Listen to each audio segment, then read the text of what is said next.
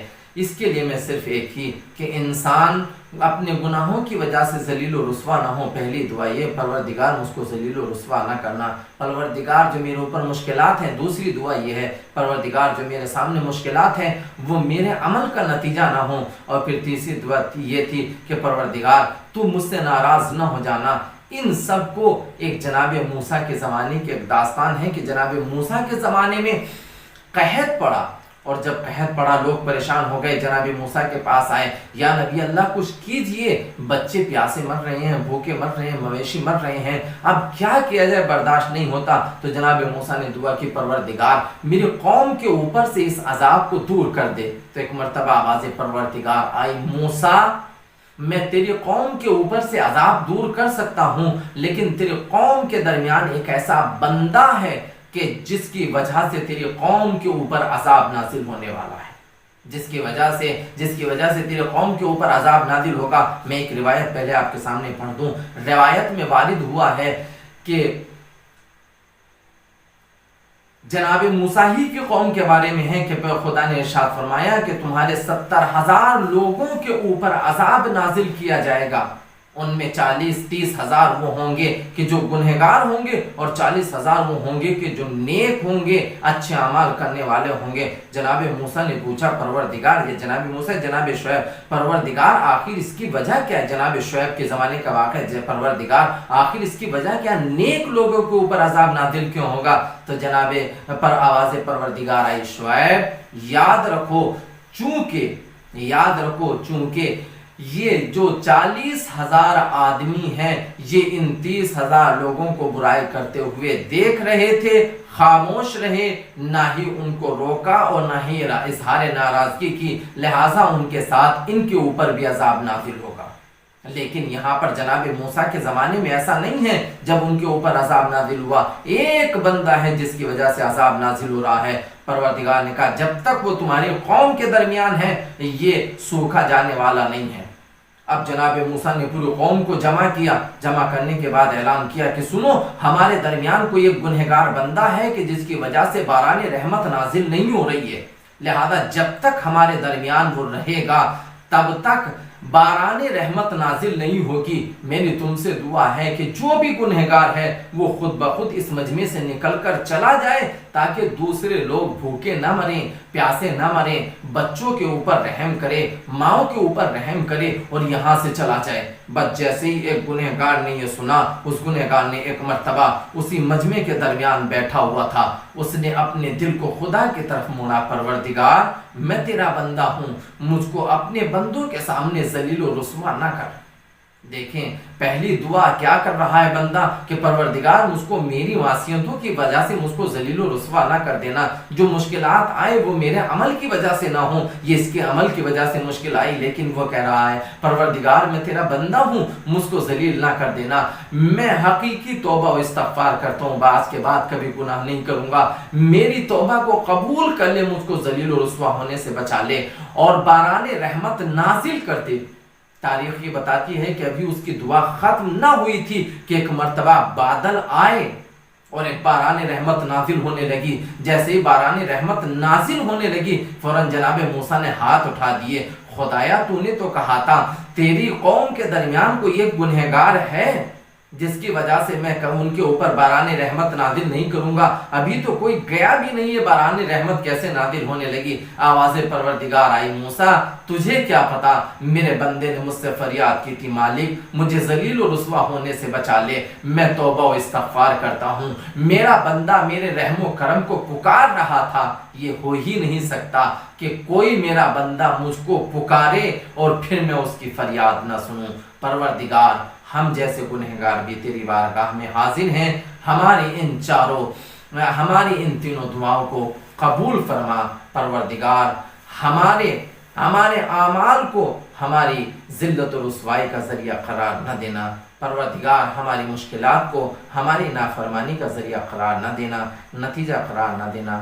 مالک ہمارے اعمال کی وجہ سے تو ناراض نہ ہو جانا، اگر ناراض ہو بھی گیا پروردگار ہمیں توفیق عطا فرما کہ ہم توبہ و استغفار کر سکیں۔ تو رحمان ہے، تو رحیم ہے، تو ہی آخری ہماری رغبت ہے کہ ہم تیری بارگاہ میں آئیں، ہماری اس دعا کو قبول فرما، آمین یا رب العالمین۔